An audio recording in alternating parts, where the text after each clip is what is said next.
Hi, everyone. My name is Estela Blanco, and I study climate change. For many, climate change is a scary concept that we might associate with the ideas of melting ice caps and images of a lone polar bear losing his habitat. While those are critical aspects of climate change, they're difficult to connect with our daily lives.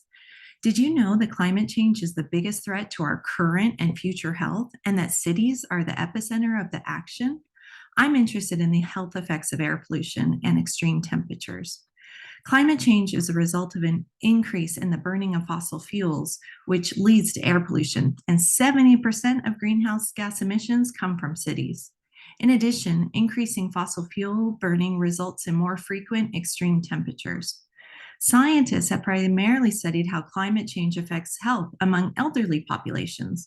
While this is important, there are other groups that are also vulnerable to the effects of climate change. I study the health of pregnant women, the developing fetus, and newborns. We know that high levels of air pollution lead to increased risk of a baby being born premature. We work to prevent premature birth because it is the most common cause of infant mortality. And when the infant survives, is associated with high hospitalization costs and long-term health problems. Regarding extreme heat, there is a building evidence that exposure to high temperature during pregnancy may trigger a premature birth, but there's a lack of information from diverse climate zones. Not a single study has been published from the South American continent.